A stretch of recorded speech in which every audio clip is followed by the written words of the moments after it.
Hello, everyone. Welcome back to the At Risk podcast. I'm super excited to have you guys join me for another episode. I know I've been gone for a couple of weeks, maybe months, but your girl is in grad school trying to just manage everything. But I am really excited about today's episode because we are going to be talking about a topic that many of you voted on, which is socialism. Before we get started, if you're not already doing so, please like and subscribe to the channel. Please like the video. Please share with your friends, families, whomever, and also follow us on social media. We have ourselves on Instagram. I have my own personal Instagram, all linked down below. And we're also on Spotify if you did not know. So we'll just jump right on into it. So before we begin, I want to start with a question.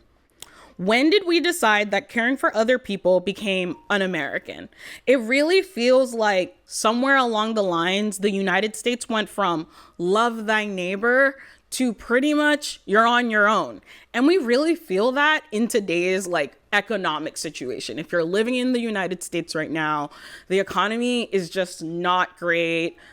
We are having a government shutdown. If you work for the federal government, you're likely experiencing getting furloughed, or some people got fired altogether, and many people aren't getting their paychecks at all.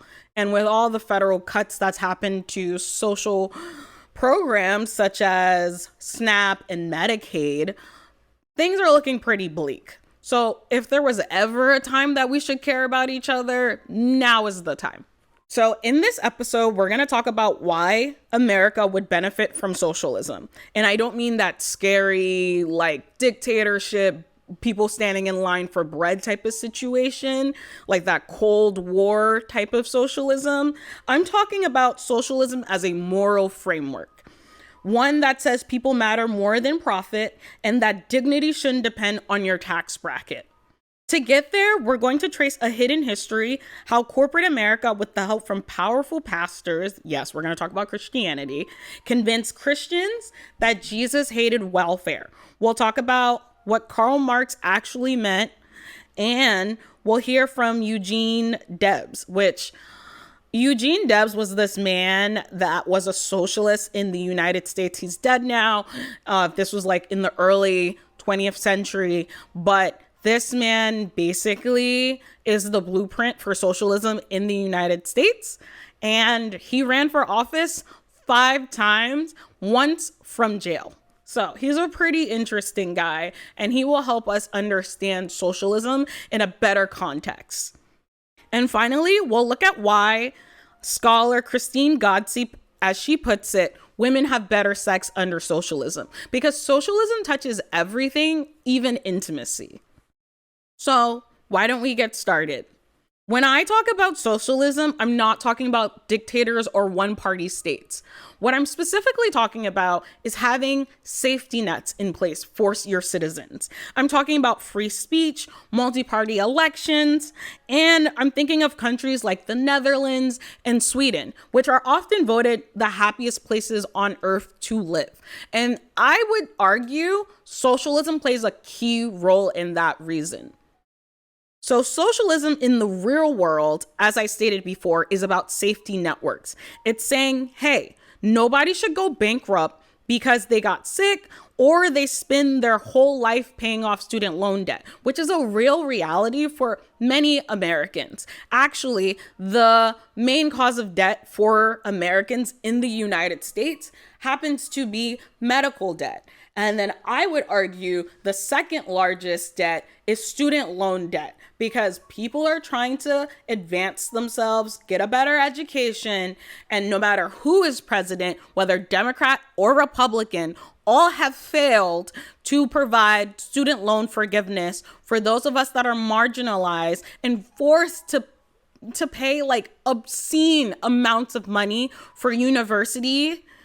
And just even trade schools are getting expensive, okay? It is not a good time to try to be educated, although we need to be educated to combat the oppressive system that is coming in. We need to be educated to fight fascism. We need to be educated to fight fascism. Socialism is literally free education, free healthcare, paid leave. Can you imagine? Can you imagine if we lived in a country where no matter what, you had access to food and housing? And the idea of socialism is that if you work hard, you shouldn't still be one paycheck away from homelessness, which is the reality for many, many, many Americans today. The reality for many Americans under capitalism is a system in which you must exploit the people at the bottom in order to rise up. The only way that capitalism works is if you are subjugated, if you stay at the bottom while the Jeff Bezos and the Elon Musk of the world make over 300% more than what you make. There is a reason that Walmart refuses to increase the pay for Walmart employees, because it would subsequently change the lives of millions. I'm saying like millions of people's life would be better if Walmart would just increase their pay by $1 extra, which is crazy because the CEO of Walmart is by far one of the richest people in the United States, and yet has no regard for their employees. Amazon employees are working their ass off each and every day, and yet they barely see even 10% of what Jeff Bezos makes in a year. And that is insane. And that is not equity. And that is why we need socialism. Because look what capitalism is doing to this country. Do you genuinely feel like under capitalism right now that you're winning, that you're succeeding in life, that you have everything figured out? Or are you one of those people that's thinking, I'm never going to be able to own a house in America. I'm never going to be able to live in the community that I want to live in because I can't afford it. Are you one of those people that is literally one paycheck away from missing rent and ultimately becoming homeless? And that is the reality for many, many Americans today, because capitalism, quite frankly, fucking sucks. So we see socialism in multi-party systems all over the world, in places where democracy actually gives a choice more than just, oh, you have to vote Democrat or Republican. Oh, it has to be left or right. Like they give you a multi-party system, kind of like what New York did with their multi-party voting system, their choice rank voting system, where you get to pick who your top choices are. And so even if your top choice doesn't win, then maybe your second choice can win, and so forth and so forth. I mean, that's how Zoran Mandani made it as far as he has. And that's why I believe he has a really good chance of winning the mayor of New York City. Like, the guy is incredible. If you haven't seen my episode on Zoran Mandani, who is a socialist and really upholds a lot of socialist ideals, then I highly recommend you watch it. It's the video before this. Countries that treat housing and healthcare the same way that we treat our fire departments, not as a luxury, but as a genuine guarantee, are light years ahead of the United States. I mean, literally, they are not fighting tooth and nail for access to healthcare. They're not only going to the ER because they don't have access to healthcare and they know that's the only place that will give them adequate care. They're not in those positions. Now, every country has its own perks and cons, pros, cons, whatever, right? But what makes the United States realistically one of the most unequitable places on earth is that we are one of the, if not the richest countries in the entire world. And yet millions of people in this country go without food. Millions of parents have to decide whether they can feed their kids or pay rent. And it's just like a really messed up system here. And I blame that all on capitalism. Pop culture even understands socialism and honestly tries to educate the average American on it each and every day. But I think a lot of people watch these shows or movies and have no idea that there is themes of socialism throughout. For example, think about the Apple TV show Severance, where workers literally split their brains between their work self and their real self. That's what capitalism feels like. You clock in, you lose your humanity, and you just grind. And they barely get rewarded for it in the show. I mean, they start to freaking lose it. They realize that their life is almost meaningless while they slave away for the man. Socialism asks us, why does work have to feel like that? Why do we have to work 5 days out of the week and only get 2 days off? Like, have you ever seriously thought about that? Like, what type of insufficient nonsense is that? Like, I'm trying to get enough sleep, but Monday through Friday, I have to be at work. You have to be at work. And then you're only off Saturday and Sunday. And if you're like me, you're in grad school, you have to do your errands, and then your weekend just goes by like that. And so it simply just feels inadequate. Like, it doesn't feel like enough time. And that's kind of the question that socialism wants us to ask ourselves. Do we have the resources? Are we happy with the way that we're living? Is the system set up for us to fail? What if jobs actually honored your time and gave you space to live a fulfilling life? What about the Hulu hit series, The Bear? It's about this young chef who leaves the world of fine dining to come work at his brother's failing restaurant. And he meets a lot of working class people. And what's really cool about the show is it shows you how hard these people work. Everyone is exhausted trying to survive chaos in the kitchen. The system isn't broken because people can't handle the pressure. It's broken because no one built it to care about the people. You should not be working as hard as you work, almost 60, 70, 80, 90 hours, and you have no real money to show for it. You're living paycheck to paycheck because housing is too expensive.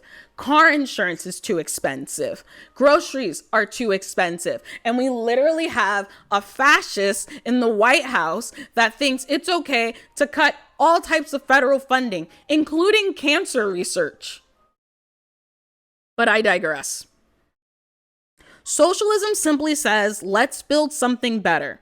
Let's have an economy that protects people the way we protect property, with structure, with empathy, with safety nets that catch us before we hit the floor. And to me, that's not radical. That is simply just being responsible. So now we have to get into how corporate America baptized capitalism. So in order to better understand America's disdain for socialism, we have to take it back to the 1930s.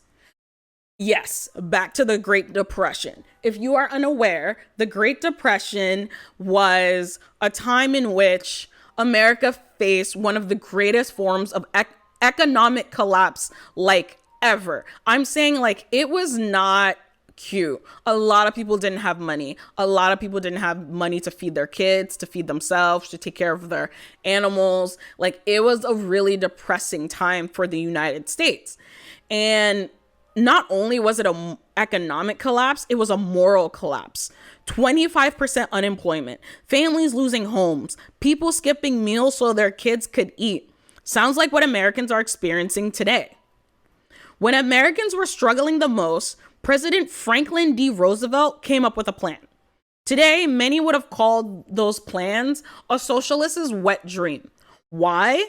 Because the plan, known as the New Deal, provided safety networks for people. It literally provided Social Security, unemployment insurance, public works, banking reforms, and for millions, it provided hope. For the wealthy elite, however, they were not going to let this happen. They were not going to sit idly by as President Roosevelt tried to help poor people. To them, it was heresy. Much like billionaires of today, billionaires of the past were willing to concoct a plan to prevent socialism from ever happening. That's where Kevin Kruse's book, One Nation Under God, pulls back the curtain. So Kevin Kruse writes this book. And it's really interesting because it talks about how America became such a religious nation. Prior to the 1930s, we didn't even have like one nation under God in the Pledge of Allegiance, and we didn't have in God we trust on the like American money. Now you're probably like, what does Christianity and Christian nationalism have to do with socialism? Girl, everything. Literally everything. And this book by Kevin Kruse breaks it down perfectly. I highly recommend. I have the name of the book and the author in the description for you guys. Highly, highly recommend. The audiobook is also available. So if after this episode you want to give that a listen, I highly recommend it. But I'm going to give you guys kind of like a Sparks Notes version of like what happens. So in the book, One Nation Under God, Kevin Kruse shows how business leaders such as oil barons, manufacturers, tycoons feared Roosevelt's programs, not because of taxes that they would be forced to pay, because part of his plan was to tax the rich so that poor people could have a better stepping ground, like have a better start to life. Because how can you succeed in this world when you're drowning in debt? Like genuinely, how could that work? And so even though the taxes to me were very fair, these rich elite were completely against it. And because the New Deal was radical, the government was basically saying like, hey, like we can work for ordinary people, and rich elites were like, not on my fucking watch, okay? So the rich fought back, not with better policies, but with better preaching. And this is how Christian nationalism and socialism and capitalism are intertwined. So Kruse writes that corporate executives forged an alliance with conservative ministers to create a new public theology, freedom as free enterprise, aka capitalism. Imagine turning Jesus Christ into a spokesperson for the chambers of commerce. That's literally what happened. They basically funded radio preachers who said things like, socialism is against God's plan. Now you're probably wondering, where does it say that in the Bible? I'm just gonna make it so easy for you. It's nowhere in the Bible, okay? I'm not religious, but as someone who was evangelical for many, many years, like a very strict Protestant for many, many years, I can let you know, nowhere in the Bible is Jesus or God against socialism, but that did not stop the rich elite from manipulating Christians during this time to believe otherwise. And they paid off a lot of rich pastors. They paid off a lot of preachers and ministers to say these things such as, Jesus would not want you to be giving back to others. He would not want you to be having handouts, which are just social benefit programs that people literally needed to survive. People were being indoctrinated through their church to be against socialism. Is that not insane work? So, the wealthy elite printed pamphlets claiming welfare destroys your character. They warned that the government aid would make people lazy, which is a narrative that is still thrown around today. When politicians talk about food stamps and student loan forgiveness, they're always like, we can't provide these resources to people because it's going to make people not want to work and this, that, and the third. And like, there's so much research out there that argues that this is simply not the case. So slowly, the rich elite combined with these corrupt pastors were able to change the script. So this originally starts in the 1930s. By the 1950s, we would then add one nation under God to the Pledge of Allegiance and in God we trust to our money. Not because the founding fathers said so, but because corporate America rebranded religion to defend capitalism. So when you hear people say socialism is unchristian-like, remember that line was written in a boardroom, not in a church. And honestly, it worked. Decades later, we still hear that tension. Church sermons preaching charity on Sunday, but condemning social safety nets on Monday. Now, I'm not religious, but the irony is not lost on me. The earliest Christians lived socialism. In the book of Acts, it says, all who believed were together and had all things in common. They sold property and possessions to give to anyone who had need. To me, that sounds like redistribution of wealth. But if you ask like Christian nationalists today, they will tell you that socialism is ungodly. When in fact, Jesus himself was handing out bread and fish to people by the thousands to ensure that everyone could eat, to ensure that all people, including poor people, had access to resources that they so desperately needed. Okay, so now we're going to take a quick detour. Because if we're going to talk about socialism, we should understand where it came from. And we have to talk about Karl Marx. So Marx wasn't writing from a palace. He was watching 19th century workers suffer in factories that chewed up their bodies for literal pennies on the dollar. He noticed two big problems. Karl Marx is this political, I call him like a political philosopher, because his ideas were so like ahead of his time. And to this day, you'll hear people call themselves Marxists, and that usually is someone that is anti-capitalist, that is against big business, that is against like people not having accurate labor rights, that wants, for example, domestic workers such as migrant workers to have like their own rights. And it's really interesting how someone who wrote something over 100 years ago, it feels like, basically is still right today. And so he noticed two things. First, alienation. Marx said that under capitalism, workers are alienated, otherwise known as cut off, from the meaning of their work. You can spend 10 hours sewing shirts, but never be able to afford to buy one. You don't see yourself in what you make. Over time, you start to feel like a machine, not a human being. And the second thing that he mentioned was surplus value. That's just the profit the boss keeps after paying you less than what you deserve. That's like paying you less than what your labor actually created. And that's very common in the United States. That's very common in the way that we exploit developing countries to produce our products just so we can pay them significantly less. And so we can pay significantly less for those items. Although Trump's tariffs has kind of put like a wrench in that, but we digress. So Marx wasn't obsessed with government control. He was obsessed with human potential, how greed and ownership structures crush creativity, purpose, and even community. You know that feeling when you work overtime and your paycheck barely makes rent? That is the feeling that Karl Marx is talking about. You know that feeling when a CEO makes legit 400 times what you make and you're struggling to put food on the table, and you're struggling even though you don't have kids, you're like a single adult and you're still struggling in this country? That is what Karl Marx is talking about. Us ultimately giving up our entire soul, essence, and being up to capitalism and getting nothing in return. We feel like this every day. That feeling that he was talking about, that surplus value, that feeling of alienation, that is so common today. So many people feel disconnected from their jobs. And I argue it is because of capitalism.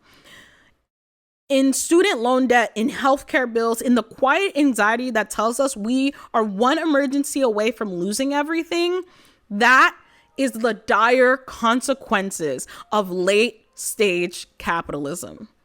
So now it's time to talk about the myth, the legend, Eugene Debs, the American prophet of solidarity.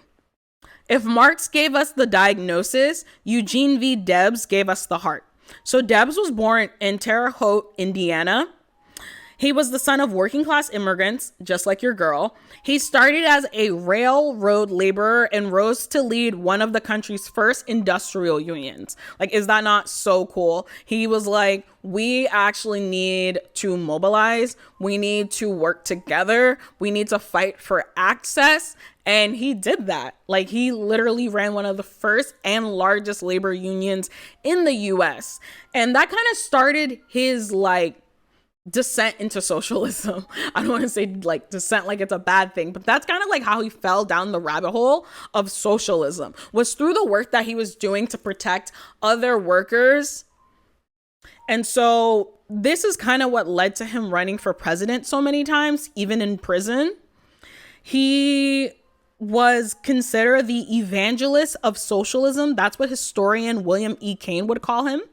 And that's exactly what he was. He wasn't just a politician, but a preacher of economic justice. So we heard about the preachers during the 1930s that worked to derail everything Roosevelt did. And then this guy, Debs, basically was like the OG advocate for socialism and would have arguably continued to fight for socialist rights in the United States, would have fought for better labor rights in the United States if he ever got the chance to become president. I know we sometimes cry about like, what could the world have been if we had Bernie Sanders as president? Well, he's like the OG, like, oh my God, what could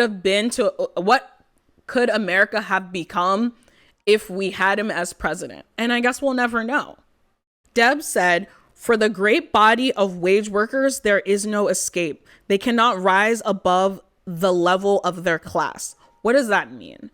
He's basically saying that no matter how much work working class people put in, kind of like what you're feeling today, like no matter how many hours I'm clocking in, no matter how many hours I'm dedicating to this job, no matter how much I work my fucking ass off, it feels like I have nothing to show for it. It feels like I have no financial rewards to show for it. I can't afford this. I can't afford that. Like, people can barely afford to pay like money out of their check to go towards health insurance, and so they choose to live without health insurance. Like, there are so many negative consequences to not having safety nets, like universal health care, like free education.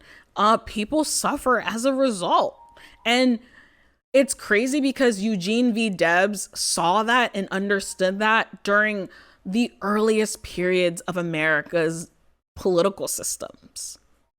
So he saw poverty not as a personal failure, but as a systemic sin. In 1918, when he was sentenced to 10 years for speaking out against World War I, he told the judge, "While there is a soul in prison, I am not free." Sounds very similar to what United States is doing to pro-Palestinian activists that speak out against the genocide that was actively happening in Palestine. I know we finally got a ceasefire. We'll see. Hopefully that lasts long. But similar to like what happened to Mahmoud Khalil is what happened to Eugene Debs. They were like, that is enough out of you talking badly about us being like involved in these like terrible wars and terrible systems of oppression. We're going to jail you.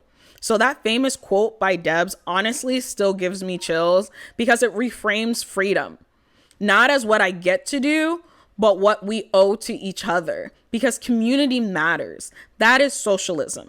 Understanding that there needs to be a collective rather than individuality. Like, it needs to be that no one is free and to all of us are free, rather than, well, I don't care about politics because it doesn't impact me. I don't care about politics because it's just like not something I care about. It's like, get a grip. And it impacts all of us. It impacts all of us. Socialism is necessary because capitalism negatively impacts all of us. Unless you are in the 1%, you are not benefiting from capitalism. So unlike me, Debs is not anti-religion. In fact, he quoted scripture constantly, but he refused to worship profit. He believed socialism was love made practical, the cooperation of equals. When historian Cain writes that Debs remains a viable hero for all Americans, he means that his message outlived the smear campaigns. So Debs warned that capitalism would produce obscene wealth for a few and misery for the rest. And he was right. Because while Jeff Bezos can literally rent out the entire city of Venice for a wedding, the average American can barely afford to have their own wedding. The average American household, I'm telling you, like 12 million households in America spend more than 50% of their income on rent. And that's if they can even afford to pay the rent. Does that make sense? While Jeff Bezos can literally rent out Venice, people are rubbing pennies together in hopes that they can like pay rent. It's despicable, genuinely. So, fast forward to the 1970s, right? A century later, in the 1970s, CEOs made only 30 times what their average worker made. I'm saying only because today they make 350 times on average what their average worker makes. That is insane. That is insane.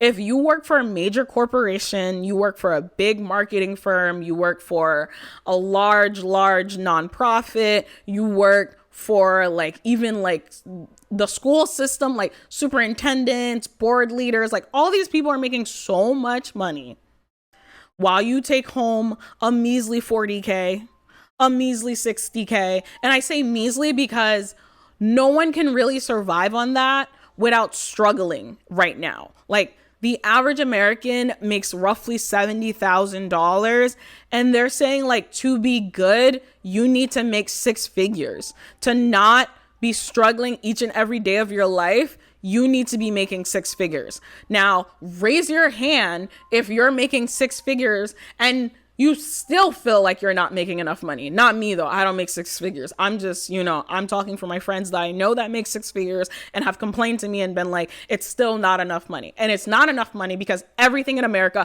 is so fucking expensive.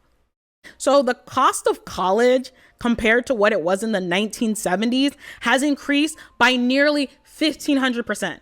Yes, by nearly 1,500%. Medical debt, as I said earlier, leading cause of debt in the United States. And for many millennials and Gen Z, owning a house is dead ass gonna be a fantasy. Like, I don't know if I'll ever be able to own property the way things are looking in the United States right now. If Debs were alive today, he'd say, I fucking told you so. And he'd have every right to say that because while he told us, yeah, the rich are going to get richer and the poor are going to get poorer, he was right. I mean, literally look at the United States. And it's not just the US that is suffering from late stage capitalism. And capitalism doesn't just, in fact, impact the economy. It also impacts the environment. It also impacts how people are perceived in society, how people get treated. It impacts people's access to resources. And it's just like this overarching like evil umbrella thing that we really need to shut down and like reconstruct our brains to be more accepting of the fact that maybe socialism is the way. I think Deb would also take the time to remind us that we still have power, that if we organize, that if we, organize around solidarity rather than fear, we can usher in a new era for this generation. Like, we can fight against oppressive regimes. We can fight against fascism. We can fight against capitalism. Deb once said, I have a heart for others. When I see suffering, I suffer too. That's not radical. That's just him being a human being. What does alienation feel like today under capitalism in the United States specifically? I think about socialism every time I open a medical bill, when I get sick and I suddenly see my mailbox and it's filled with all these like slips of, hey, like you gotta pay us ASAP. All the invoices from labs that I've done, invoices from like requests from the federal government asking when you're gonna pay your student loans. Like, it's rough out here. People have balance due notices in red ink. Like, people are really, really struggling. And when I see friends juggling two jobs with no benefits while rent eats half of their income, I really get stressed about that. We're told to just work harder. Pull yourself up by your bootstraps, those idiots say. But the truth is that the math stopped mathing eons ago, okay? Like, I make a decent amount of money now, and I still feel as though I am struggling financially. And it's not because I'm terrible with my money. It's because even after I budget everything, even after I set everything aside, there's barely anything left for me to spend on myself, for me to do self-care, for me to spend more time like with others because I'm so busy working, because I'm so busy catching up on work, because money matters. It's just a really toxic relationship we have with capitalism. When we're told to just work harder and that's not making sense, that's what Marx meant when he said capitalism turns human labor into a commodity. You're not a person anymore, you're a line item. And yet we live in the richest country on earth. And the question isn't, can America afford socialism? It's supposed to be, how can America afford this level of inequality? How can we allow our veterans that fought so hard for this country to be homeless, to live out on the street, to have no resources? What do we have to say for ourselves as a country? And now it's time to talk about the personal politics of freedom. So we're going to talk about something that the average political podcast does not talk about. We're going to be talking about sex. Yes, we're going to be talking about intimacy. And you're probably like, I really don't understand what socialism and intimacy have to do with each other, but let me cook. So Ghodsee, she's a scholar. She wrote this book, Why Women Have Better Sex Under Socialism. And it's not just a playful title, but it's a serious argument that she makes. She studied women in Eastern Europe during and after socialism. And what she found is when women have more economic independence, they are more fulfilled in life, i.e., they have more orgasms. And they have more fulfillment in their relationships. So it's just, the dots are connecting here, okay? So think about it. If you can't afford to leave a bad partner, that's not love, that's economic captivity. There are many American women forced to live with their loser partners, not because they don't want to leave, but because they literally can't afford to leave. There is such a thing as like economic abuse. There is such a thing as people being forced to stay in certain situations because they're like, I can't afford to live without a roommate.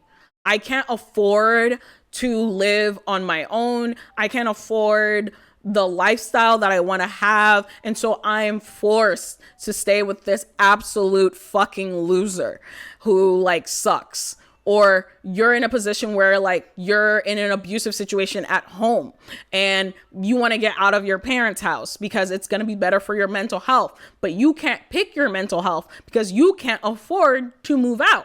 And you can't afford to move out because the housing market has increased substantially while income has just basically stayed stagnant. Like, people are not getting raises. There's barely jobs hiring people. Unemployment is getting at an all-time high. 300,000 Black women were laid off from the federal government alone this year. So shit's just not looking great right now.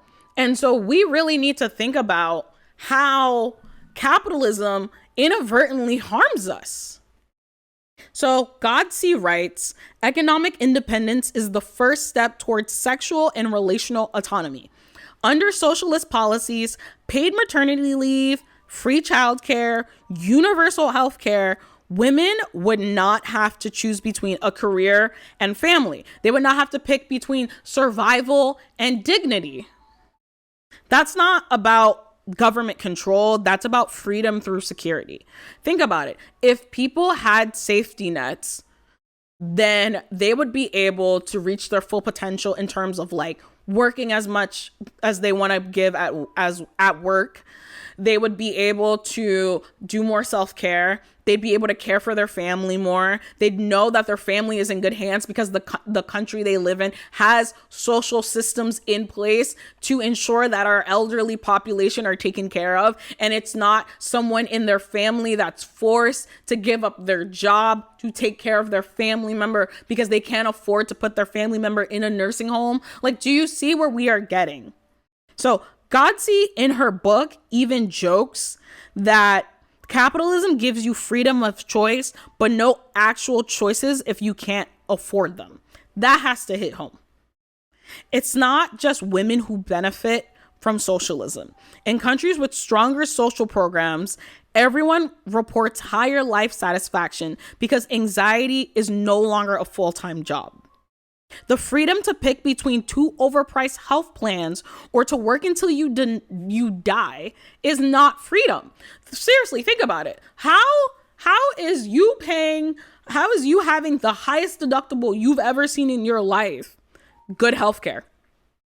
Like, do you genuinely feel like everyone in the United States has access to good healthcare? They don't. And that's with the Affordable Care Act. And we have a president that is quite literally going to cut Medicaid practically in half. And literally 40% of births in the United States are covered by Medicaid. So people are really about to suffer. And that is the way in which capitalism manifests itself. It doesn't want to take care of the people that are struggling. It doesn't want to take care of the people that need an extra hand. What it wants to do is only benefit the rich. When I think about socialism, especially through Ghodsee's lens, it stops feeling so abstract. It doesn't feel like something that's like unattainable, something magical that doesn't exist. It feels real. It feels attainable. If it's not about seizing the means of production, it's about seizing the means of peace, the freedom to rest, the freedom to love, to build, to simply just be.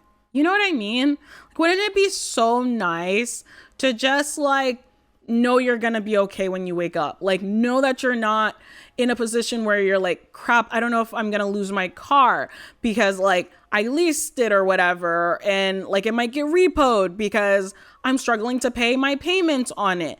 Or you not being in a position where all of your money is going towards rent. All of your money is going towards groceries. By the way, eggs are still not cheaper since Trump became president. So here's what ties all of these things together. All the points that we made. So Kruse shows us how corporate America weaponized religion to make greed sound holy. Marx explains how exploitation hollows out our humanity. Debs preached that socialism is solidarity turned into structure. And Ghodsee shows us that equality changes how we live and how we love. And all of them point to the same truth. Freedom without security is not freedom. Every major religion teaches compassion, but capitalism teaches competition. We've baptized inequality and literally called that destiny. So when someone says America doesn't need socialism, I want you to ask that person, do we need affordable healthcare?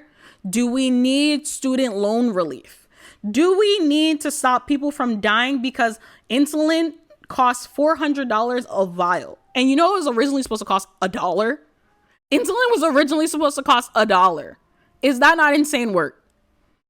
So if that's socialism, then maybe socialism is just common sense dressed up in a dirty word that they don't want us to know about, that they don't want us to support. Maybe we've all been manipulated to believe the thing that's actually good for us is evil. And that honestly would not surprise me, because America is built for the rich. It's a society that was built for rich white men. And if you are not a rich white man, you often suffer in some way, shape, or form in this country. I know socialism isn't this magic fix. It's not going to end racism. It's not going to end the apartheid ruling states of Israel, and like it's not going to end the genocide in the Democratic Republic of Congo, but it makes a huge difference, because what is allowing the genocide in the Congo to continue to happen is that we are exploiting young Black children to go into these mines to give us cobalt, which makes our iPhones, which makes our laptops, which makes our podcast equipment. And this is why I say buy secondhand. Don't buy a new iPhone unless you need a new iPhone. Don't buy anything new from Apple until that shit fucking breaks apart. Because there are young Black kids that are getting paid basically pennies to mine cobalt, and they're dying in these mines just so you can have access to $1,000-something phone. And that is why capitalism is evil. Because while we in the United States live in the richest country on earth, the children in the Democratic Republic of Congo suffer immensely. So what if we imagined in America that we saw caring for each other, not as a charity, but as our duty, as our civic duty? What if freedom meant freedom from fear, not freedom to exploit others? Honestly, I think Debs said it best more than a century ago. He said, "The working class must get rid of the whole brood of masters and exploiters, that they may have steady employment and get the wealth their labor produces." He wasn't calling for chaos. He was calling for justice. And maybe deep down, that's what socialism really is: organized empathy. So I honestly think about all the people that have like essentially lost their lives to capitalism. I think about my father, who worked his whole life and who during the pandemic still put his life at risk by going to work because he didn't have a guaranteed way of getting paid. And if you don't know my story, my father, we can do an episode on how the pandemic exploited poorer people, and how capitalism continues to exploit poor people. But my father would ultimately pass away from COVID. He would be one of the first few in New Jersey to pass from such a sad and debilitating illness and virus. And I always think about, if he didn't have to worry about how he was going to take care of me, if he didn't have to worry about where his next meal was going to come from, then he would have stayed home. You know, he would have stayed home and protected himself and ensured his safety. But like many of us who were forced to work during the pandemic, like many essential workers who worked during the pandemic, that was not the reality of his life. He had to work to put food on the table. And unfortunately, that decision would ultimately play a hand in his death. And I think about my friends that are drowning in student debt, waiting to start families, but they can't afford childcare. I think about how every year we hold GoFundMe campaigns for cancer treatment, as if survival should depend on how well you can market your pain. To me, that's not freedom. To me, that's failure of love. So here's how I feel when it comes to socialism. It's not about simply erasing individuality. It's about building communities strong enough to hold us all together, to support us when things are rough, to have safety nets in place. So if a pandemic happens, yes, you'll still have access to your healthcare. Yes, you'll still be able to buy groceries. Yes, you'll be okay. It's the belief that no child should go hungry in a country that has billionaires, that no elder should die alone because medications cost more than rent, that work should give life meaning, not take life away. We've tried rugged individualism for over a century, and it's left us lonely, anxious, divided, and poor. Because the measure of a nation isn't in its stock market, it's how it treats its people. And if that's socialism, maybe it's time we stopped whispering about it. Stop thinking that it's this evil word. Stop calling people socialists in a negative connotation like it's a slur. And maybe we start living the values behind socialism. Maybe we actually give out a helping hand to others. We support people that need it best. Honestly, I just hope that I'm able to touch just one person with this podcast episode. and that it helps reshape your view on capitalism. I know a lot of people feel like capitalism is good and any form of capitalism is good, but honestly, as we are a country experiencing late stage capitalism, I would argue that it's probably one of the biggest harms to Americans. And I implore you to do some reading on socialism, do some reading on socialist politicians like Bernie Sanders and Zoran Mandani, because what they're fighting for is something that would help all of us progress, all of us become better people. And that's truly what this is about. This podcast is about helping us become better human beings and being more self-aware, more cognizant of the world that is out there. So thank you so much for listening to this podcast episode. If you made it through the entire end, thank you. I appreciate you. I want to say thanks again to those of you that listen on Spotify. If you're not following me on Instagram, if you're not subscribed, if you haven't liked the video yet, please do so. Please check us out on Spotify if you haven't, and Apple Music. And yeah, like, I hope you guys have a great rest of your day. And thank you so much for watching the At Risk podcast. Bye-bye.